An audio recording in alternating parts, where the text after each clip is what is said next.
Music Scene Investigation on the air. Glad you're with us, everyone. Thanks for being here today, Rich Wildman. On Music Scene Investigation, if you're not familiar with the premise of what we do on the broadcast, we'll take and review 3 songs randomly selected from those that have been sent to us, and they're from artists all over the world. We're happy to put them in front of our panel of industry experts. These guys know what they're talking about, and they don't pull any punches. If you watched the show before, you know that's the truth. Now then, before we get to it, I want to take and introduce our panel to you. This week on our panel, as always, our 2 in-house panelists. We'll go over to New York City, meet Tom Chianti first. Tom, how are you, sir? I am doing quite well. Another wonderful day in the big city. The studio is in deconstruct mode, and I am hanging on by my fingertips just to make sure I provide you with the best possible content for MSI. And you're not wearing your Star Trek shirt. I only do that for photo shoots. Oh, okay. And when you're sliding across police cars. Well, you know. All right. Well, thanks for being here again, Tommy. Appreciate that. From my pleasure. London, England, Mr. Ian Husbands joining us. Ian, how are you, sir? I'm good. How are we all? Excellent. Excellent. Fine. Weather treating you any better over there? Yeah, it's been quite a nice day today, actually, and apparently tomorrow is going to be a scorcher. So you actually are going to have 2 days of summer this year? Yeah, allegedly so. Tomorrow's scorch is probably going to reach about room temperature, so I'm looking forward to that. Room temperature. That's a scorch over here, Rich. Come on, you know we always have rain, and it's nothing but grey clouds and grey days. I'll tell you, it's good to see you there, and I think that we're actually getting your rain here in the States. Over the last week, we've had about 8 or 9 inches of rain, which is way too much. Well, we import enough of your crap. Have some of ours. Yeah, really. I guess that's the way it is. Tell you what, you got some stats for me from last week, I believe, don't you? When we had Above the Flood, we had Joel Strauss and New Nobility Band on the broadcast. Why don't you tell us what everybody had to say about that? Well, it was a very mixed bag, as you know, last week, Rich. All the panelists voted for a different act. Yeah. And the vote went over to our audience, who voted for Song 3, which is New Nobility. And generally, everyone agreed, but it was a bit touch and go. It got, where are we? Best songwriting, it only received 60% of the votes. Best performance, it only received 50% of the votes. And best mix and production, it received 70% of the votes. It really was, as you said, kind of a grab bag last week for the guys and gals on the panel and our audience. As you mentioned, we had to get the audience to make the deciding vote on everything, which has only happened once or twice in the history of MSI. I think that would have made number 3 in 2 years or so. Yeah, it's pretty amazing. So, just goes to show you how good all the songs were, right, Ian?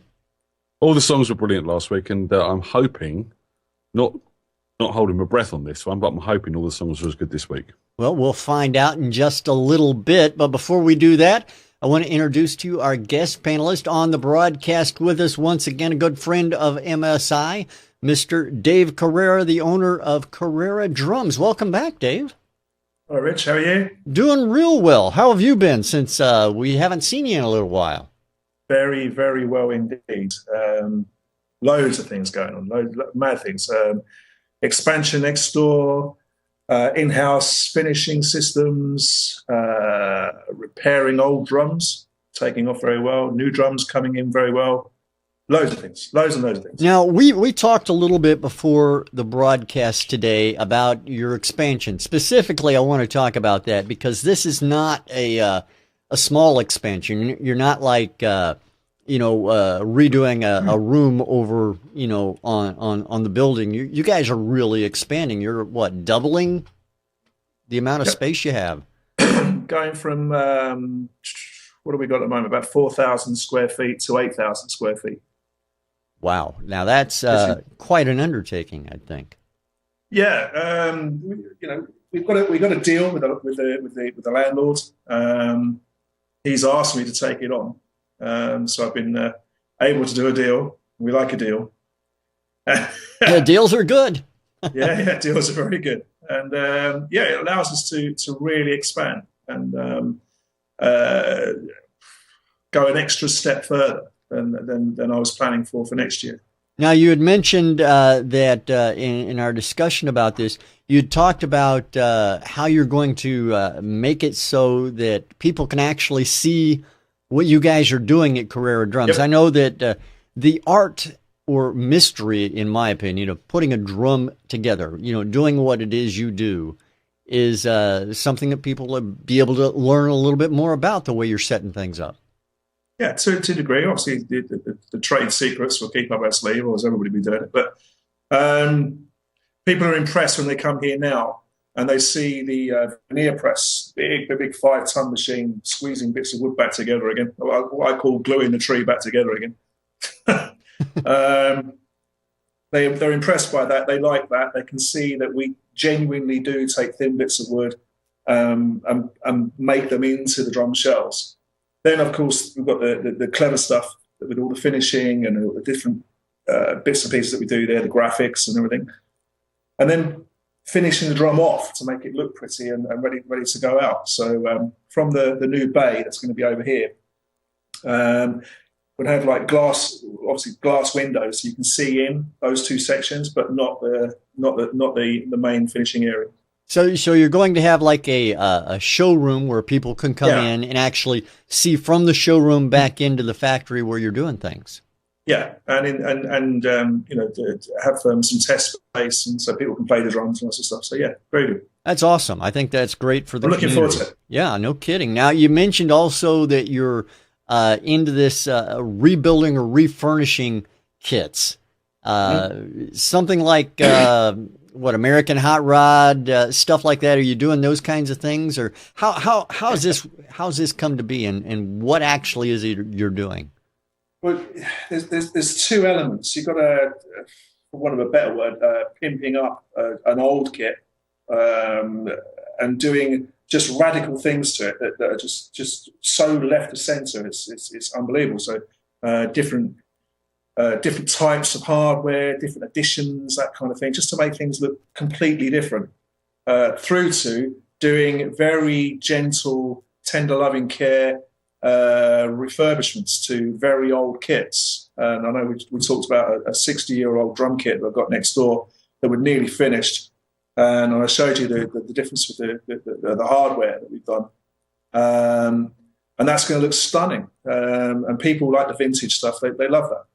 Now, the idea of doing this, if people out in the audience who are watching this may not understand, is kind of like some of the shows you see on like the Discovery Channel or History Channel, where they take and restore antiques, restore cars, or whatever the case is. You'll have people bringing in kits for you to basically say, hey, like you told me before the show, I had this kit sitting in my attic gathering dust, and make it look great again, right?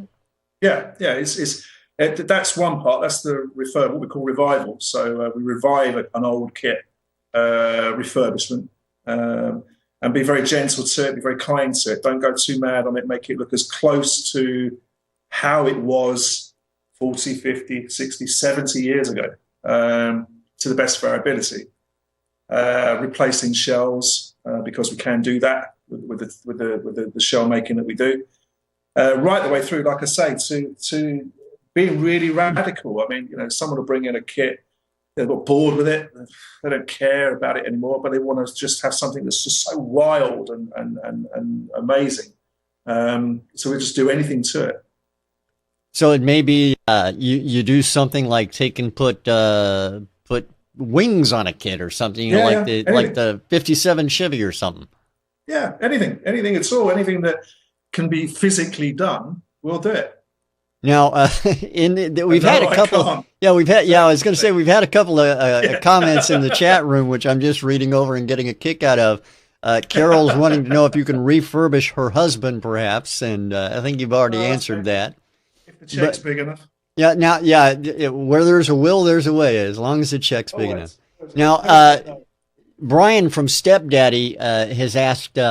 or has made the suggestion perhaps that you might be able to take and put some of the maybe YouTube videos together, a tour of Carrera Drums studio, you know, the where you do what you do.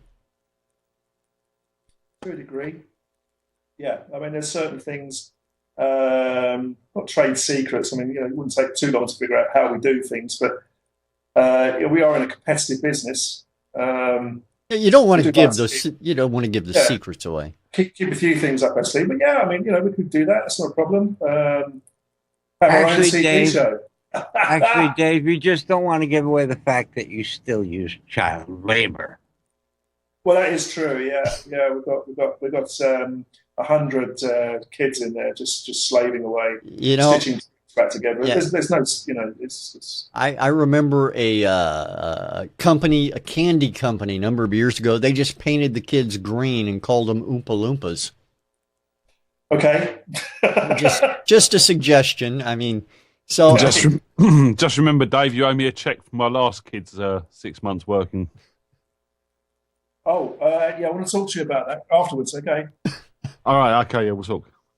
Do you want the rubber check or the?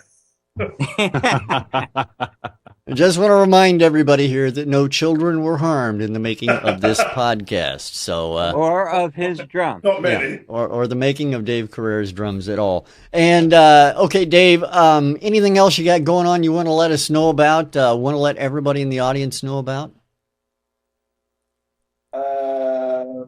Gigging's going well. Great. It's my lung problem and everything. That's all back in the band. Steaming away, doing 110 mile an hour, which I shouldn't probably be doing, but hey ho. Yeah, I was gonna ask you about your health, because I know that you know, over the past year or so you've gone through some issues. Really? Yeah, and you've gone through some issues, and we're glad to see that you're doing well and up and around, and you're looking great, by the way. Thank you very much. Especially with your big cojones. I'll put you on a Christmas card. You're looking great with your big cojones. You got it. Yeah. Oh, goodness. You in the chat, Dave has sent me a picture of him and his big cojones. Yeah. Well, do me a favor, Ian. Biggest cojones. Yeah. Ian, please don't share it. Yeah, I've already emailed it to you. Oh, great. Great. All right. Well, I'll make sure it gets posted to Twitter then.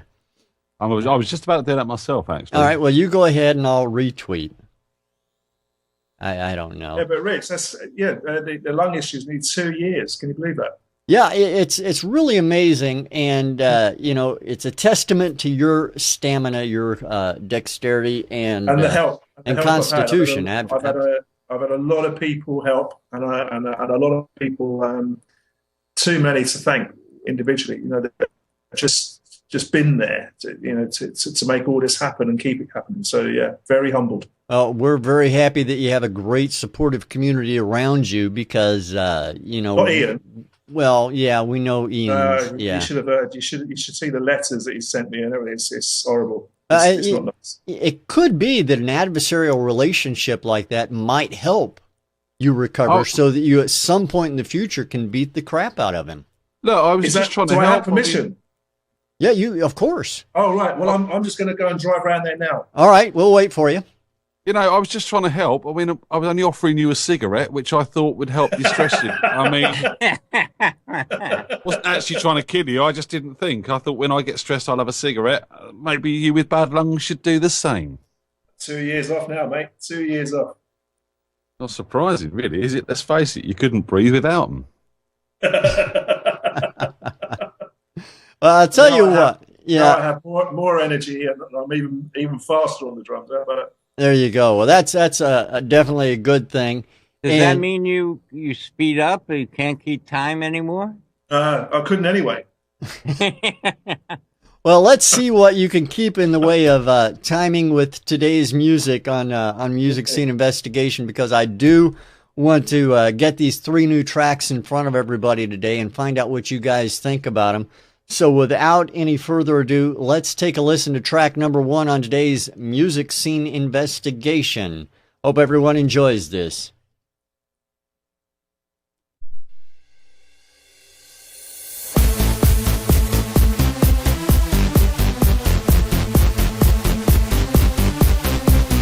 Hey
That is song number 1 on today's MSI, and we're going to throw it over to Mr. Ian Husbands, find out what he thinks about it first. Ian, your thoughts? Okay, straight out of every club that's out there at the moment playing this sort of dance music. I mean, don't get me wrong, it's very well done. I thought the vocals were recorded. I liked the layering on the vocals and the use of harmonies in places.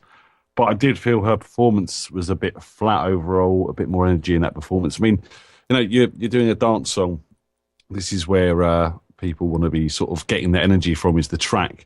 And the two things I felt this lacked was energy and the beats. I thought the beats were a bit buried in there. I mean, that kick should have really been driving through the whole song, because that is what carries the dancing, as it were. And that vocal, just on a performance level, she needed a bit more something in her voice. Just feel it a bit more, make me sort of want to get up and do this. Didn't like the auto-tune on the vocals. I mean, that's a standard thing for me, really. But again, I don't think it needed it. She's in tune. She can sing. Why cover it in an auto-tune effect for the sake of it?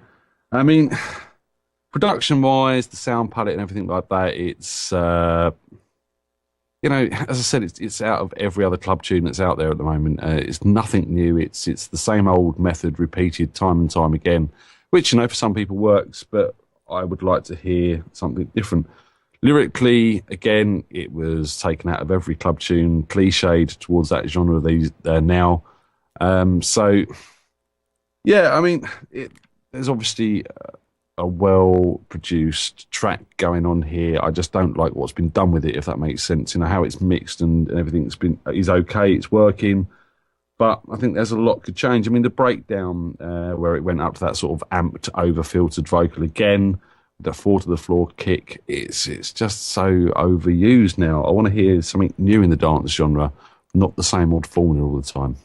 All right. Well, thank you very much for those thoughts, Ian. Let's find out what Tom has to say. Tommy, what do you think? Well, as far as EDM and high energy dance music, it is, I think Step in the chat put it best when he said safe vocal performance. The whole thing was safe. I mean, I really have very few comments about the mix. I mean, I would have liked the kick to be a little tighter. Overall, a mix could have been punchier, and that would have given more energy to it.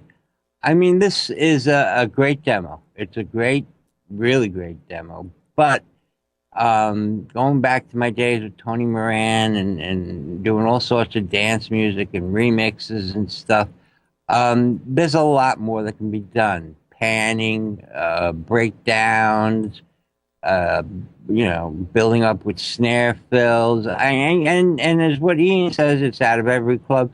Yeah, you're right. There is a formula, and the formula is make it exciting and make it change, move, interesting, punch. And nobody really cares as long as the beat is there. And the beat on this could have been a little stronger, or actually a lot stronger.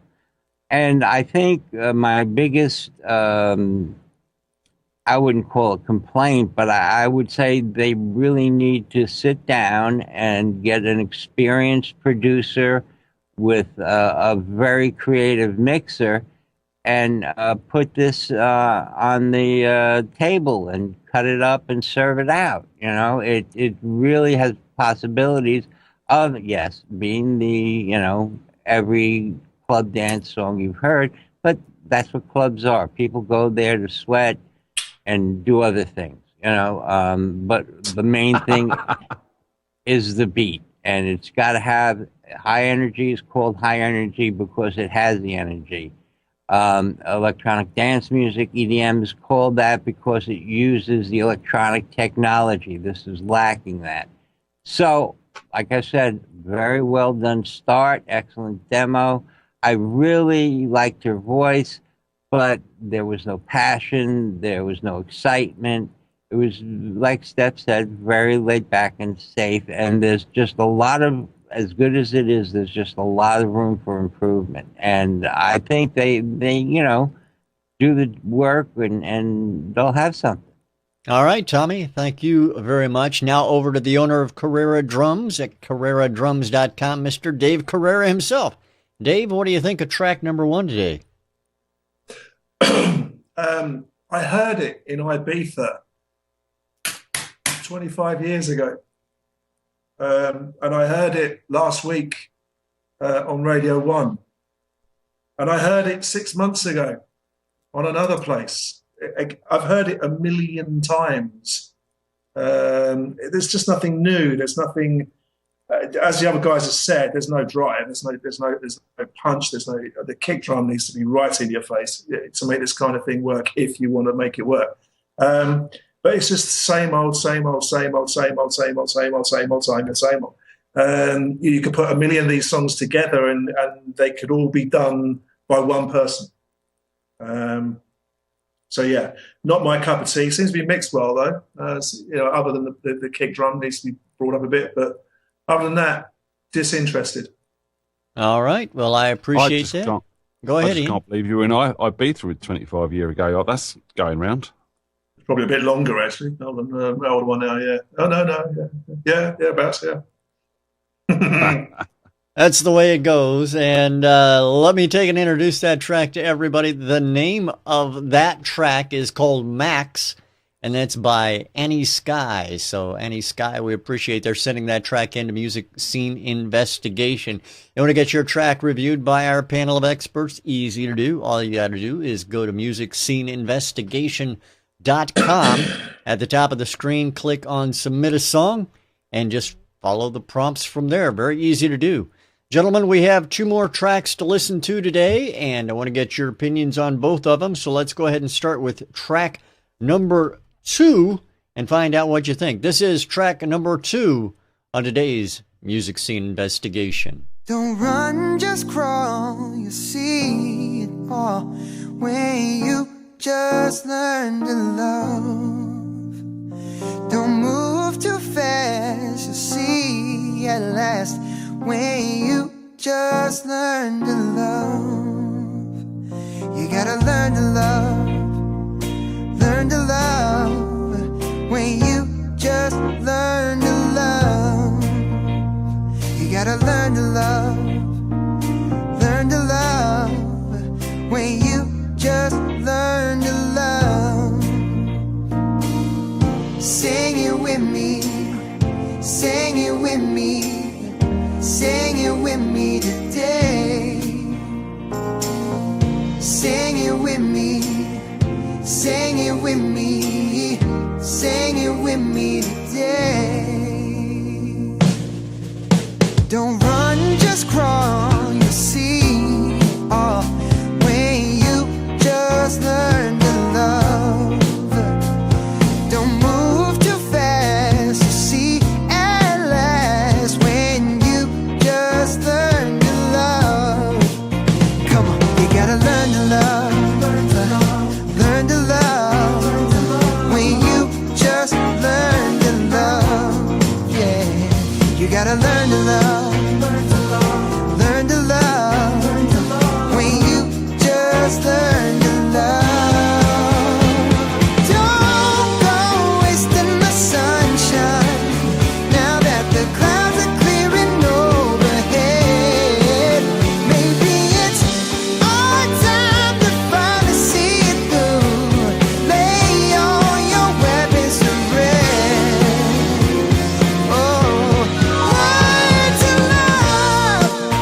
There it is, track number 2 on today's Music Scene Investigation. We'll start this round out with Mr. Tom Chianti. Tom, what are your take on track 2? Okay, it's a nice track. I like it. My biggest problem was the rhythm guitar hard pan to the left was too loud. Should have been kept a little bit further into the middle. It was distracting when it played by itself, and it made the mix sort of one side heavy. And that, took away from a very good vocal performance. But again, as good as, and I love the way the guys treated the vocals, nicely recorded and well treated. The guy sang good, but you know something? He just hinted at, I think, of what he's capable of. Stepdaddy again said a little Steve Wonder, maybe a little Michael Jackson excitement in there. Really, I mean, this is the type of song where if you're going to sing it, sing your soul and just let it rip. The guy's got the chops. Why not use it? The bass was, all the parts were there. You could pretty much hear everything, and generally it's a good mix. There were balance problems. The bass could have been a little bit more separated. And I really, really wanted to hear those horns. They sounded like they were almost real. And they were almost in the mix. They should have been, separation issues here and panning issues going on. Again, an excellent demo. And production-wise, I like it. It had, a breakdown and nice setups, and could have used a little bit more dynamics, but again, a better mix could have brought that about. And that rhythm guitar really, really bothered me. And like I said, excellent demo. Really concentrate on the mix. And if you've got a singer who can sing, do what I always do. Just tell him to shut up and sing. Let the guy go. I mean, he should have been wailing on this, and it would have brought it to a whole new level. But overall, good demo. All right, Tom, I appreciate that. Thank you very much. Over to Mr. Dave Carrera. What do you think, Dave? Track 2.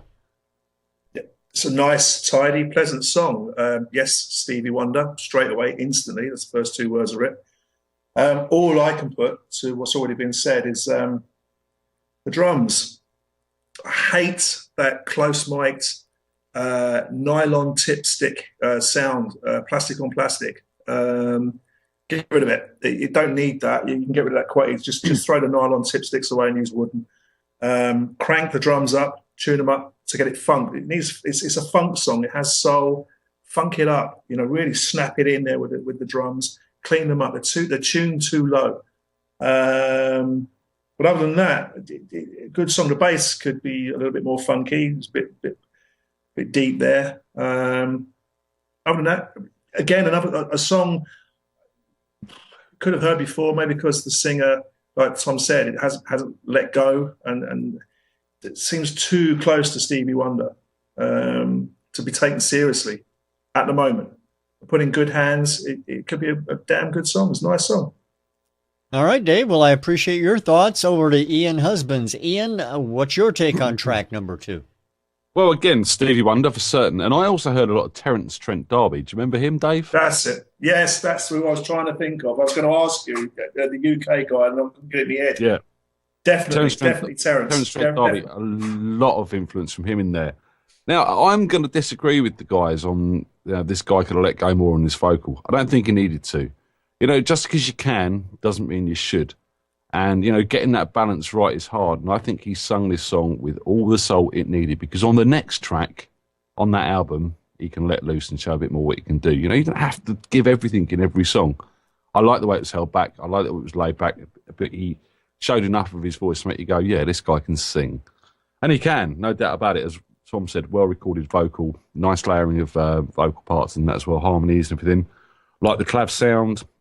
Again, that clean guitar did annoy me a touch. It needs to be thinner and a bit tighter. It was a bit too jangly and a bit too sort of just covered a lot of mid areas. Just a bit more top end in there, just to sort of bring it out, but without volume, if that makes sense. The bass wasn't there for me.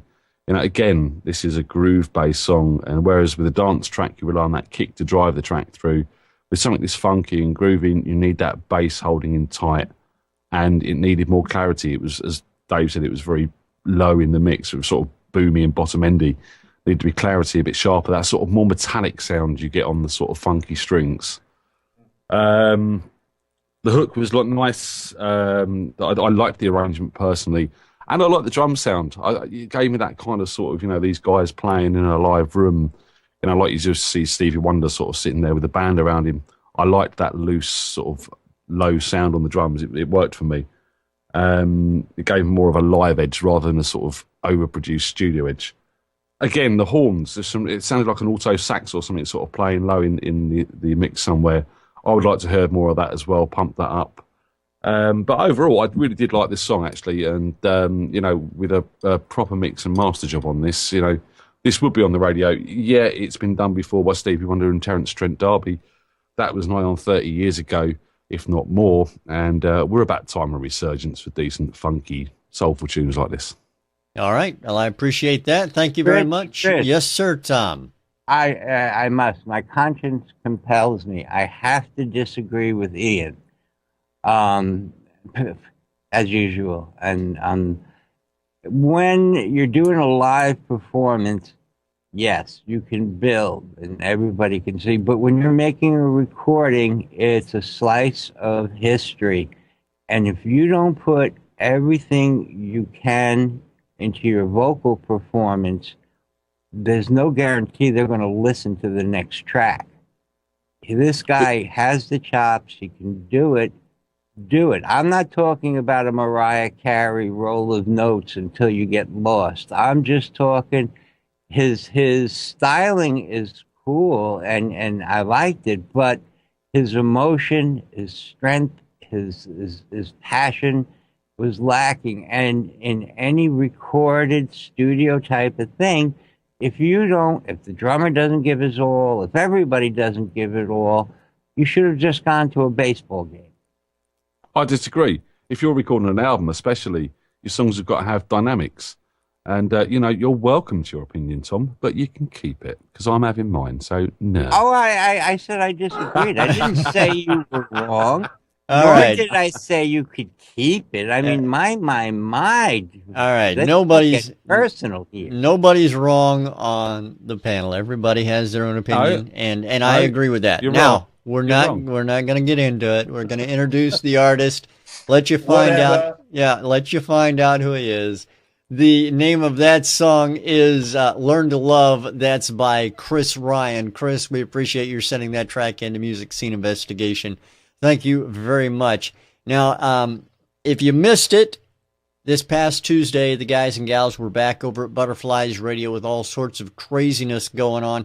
Had a great time with them. Looking forward to seeing them again this coming Tuesday night. You can catch them at butterfliesradio.com. It's Twitter Tuesday Live at 8 p.m. on Tuesday. You can also catch them on MSI Radio right here on our very own site, musicsceneinvestigation.com. Hope to see you there on Twitter in the chat room and all that good stuff. It's going to be a lot of fun. Gentlemen, we have one more track for you to listen to. I'm ready to start that up for you, and I want you to take a listen to track number 3 right now on today's Music Scene Investigation. Hope you enjoyed, everyone. Here it is, track number 3.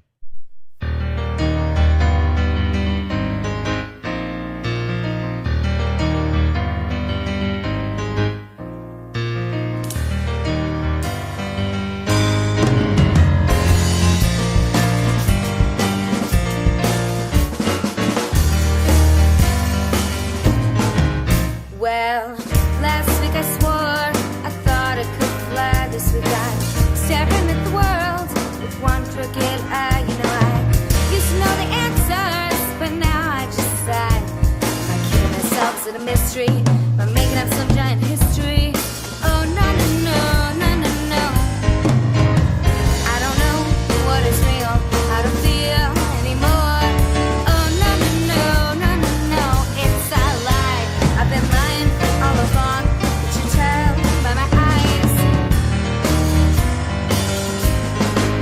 Well, I found God on an acid trip. I was born with a temper and a shaking fist. But baby, I love you for you, sometimes just for me. You say, she's so good when she's clean, but she's so bad when she's drunk and mean.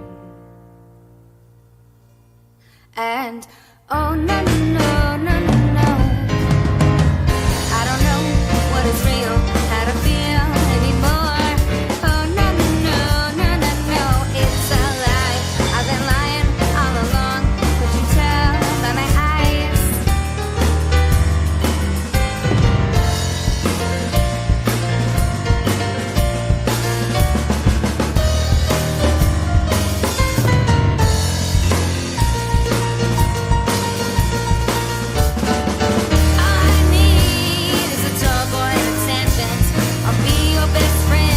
Lock you in like a magnet, I promise you. Love you for you. If you love me for me, you'll say she's pretty good when she's clean, but she's even better when she's drunk and mean. And oh no, no, no, no, no, no, I don't know what is real, how to feel anymore. Oh no, no, no, no, no, no, it's a lie. I've been lying all along, could you tell by my eyes?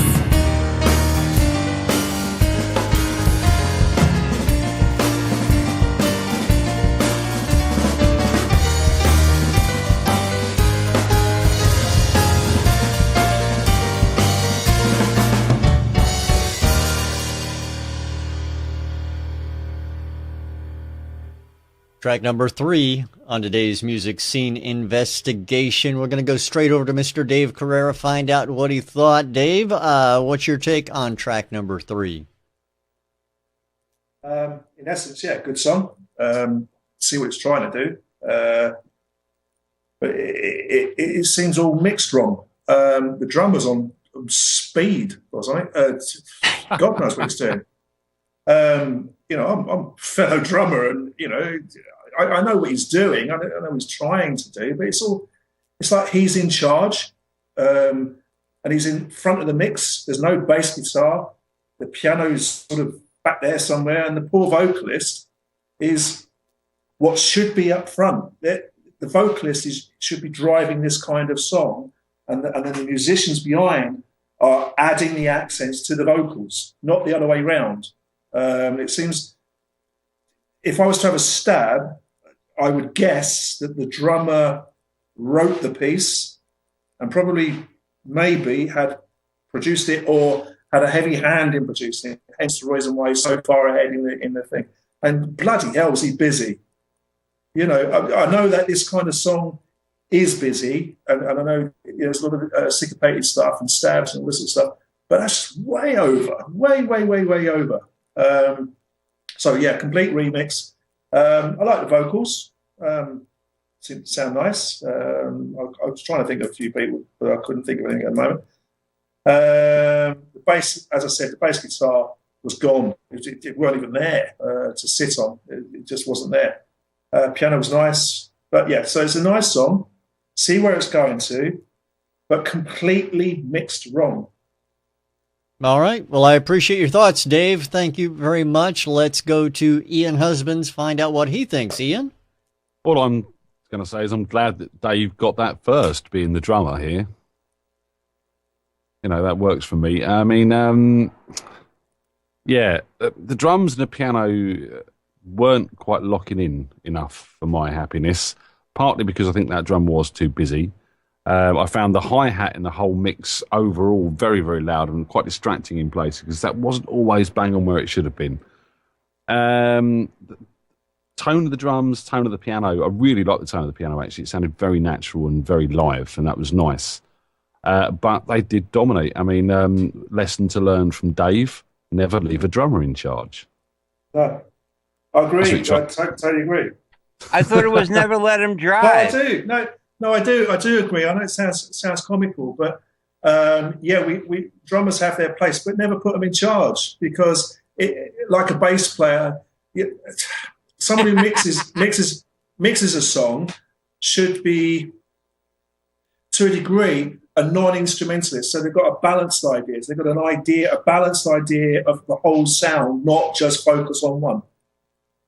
Yeah, agreed. I mean, it was very drum heavy, very piano heavy, and that poor vocalist was stuck way back in the room somewhere, singing her little heart out, and you couldn't really make out enough of what she was doing to be content with. I mean, it sounds like she's got an interesting, quirky voice. I like that. The lyrics, from what I could hear, sounded pretty good. The melody was pretty hooky, but she was just far too way in the back of this. I mean, you say about a bass, I don't think there was a bass. I think that was relying on the bottom end of the piano to hold that in. And again, just because of the mix between the piano and the drums, it really wasn't sort of coming over that way. You know, to me, this was show tune all over. This should be on a stage in Broadway or somewhere like that. And I think, you know, if it was presented that way, then it would be a much better song. So, you know, go back and have a look at what show tunes are sounding like, or have a listen to what show tunes are sounding like. Orchestral works, horns, strings, and give it that sort of more, that edge to it. I mean, it's quirky. It's got some interesting rhythms and changes in there. The arrangement's quite nice. But as it is, it's just not coming across well. All right, Ian, I appreciate that. Thank you. Over to Tom Chianti. Tom, your take on number 3.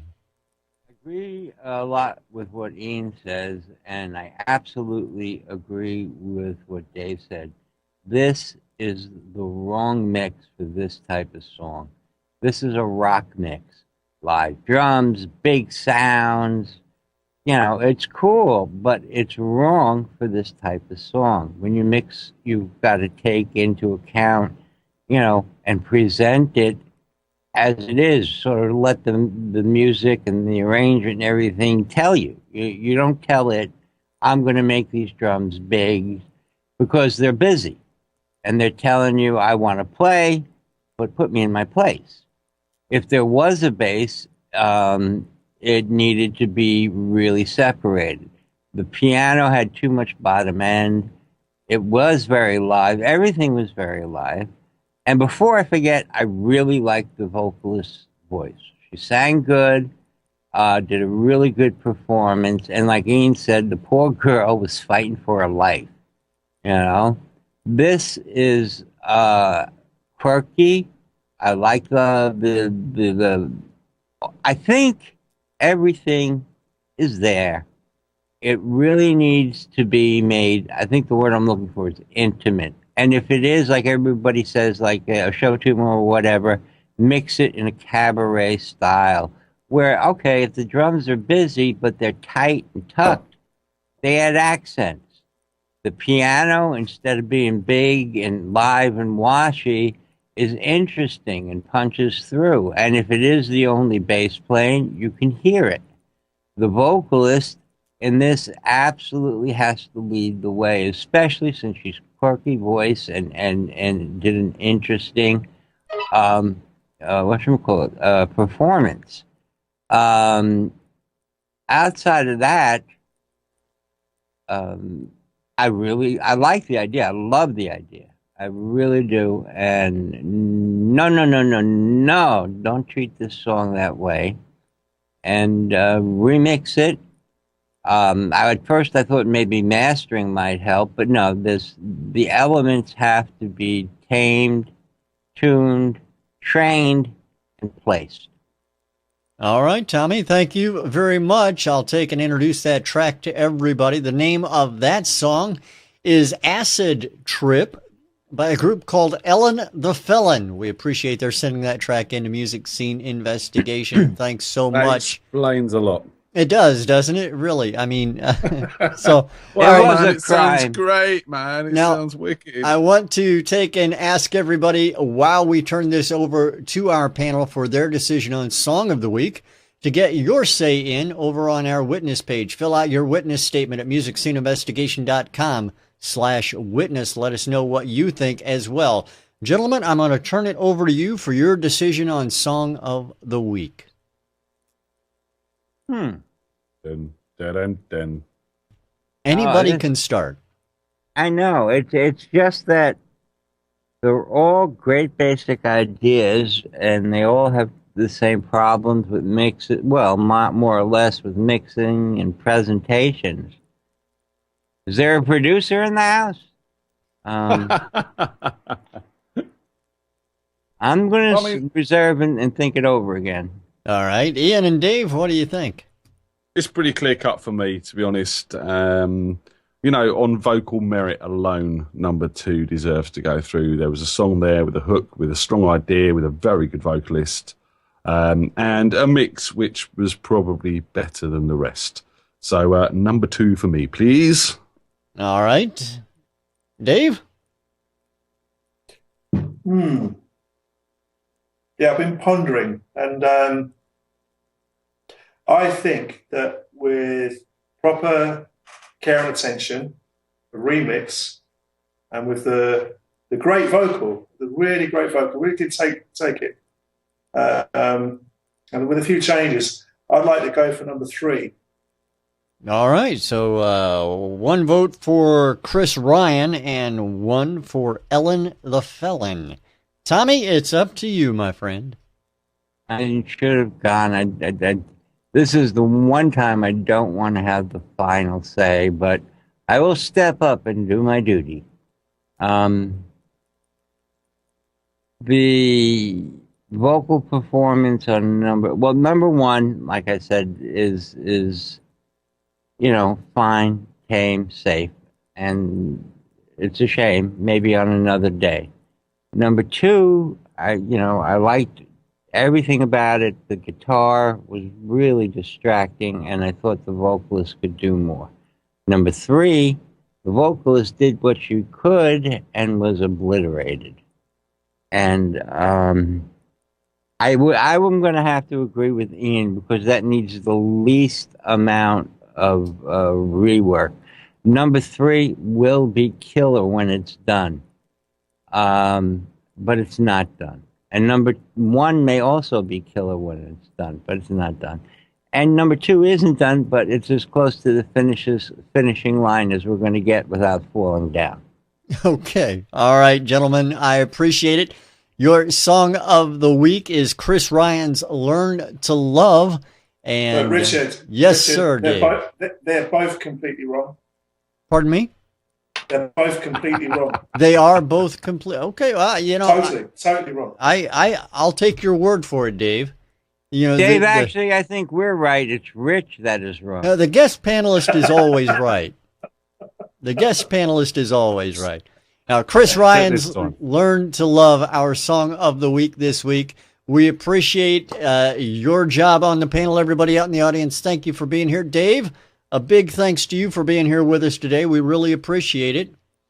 And everybody can head to CarreraDrums.com to see what's going on there, and hopefully in the near future to see some video of the renovations and building out and expanding you guys are doing. Yeah, we'll put up some YouTube videos on some advice obviously taken, and we are making a video, a sort of picture video kind of thing, one of them storyboard videos. Yeah. With construction of a drum kit from the beginning to the end. It's a custom kit that we're building, so that would be pretty cool. Awesome. And don't forget, we're going to get some episodes of Pimp My Kit up on YouTube soon as well. There you go. All right. It's British hot drums. There you go. I like it. So Dave Carrera at CarreraDrums.com. Check it out. Thanks for being with us, everyone. We'll play out with Chrys Ryan's Learn to Love as we say so long this week. Don't forget, we'll be back again this Wednesday on MSI Radio for the hit list. Tune in there. MusicSceneInvestigation.com/radio. Yes, Ian? And next week we have a new guest, don't we, Richard? We do. Why don't you tell everyone who it is?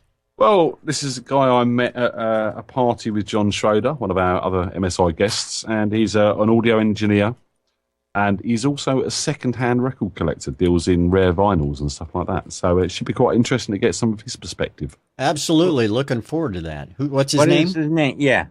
His name's James Anderson. James Anderson. Well, we're looking forward to that, and hopefully you'll join us for that again next Sunday, as we'll be back again with Music Scene Investigation. Right now, here is Chris Ryan's Learn to Love. Thanks for being here, everyone. Run, just crawl, Bye. see it all when you just learn to love. Don't move too fast, you'll see at last when you just learn to love. You gotta learn to love when you just learn to love. You gotta learn to love when you just learn to love. Sing it with me, sing it with me, sing it with me today. Sing it with me, sing it with me, sing it with me today. Don't run, just crawl, you see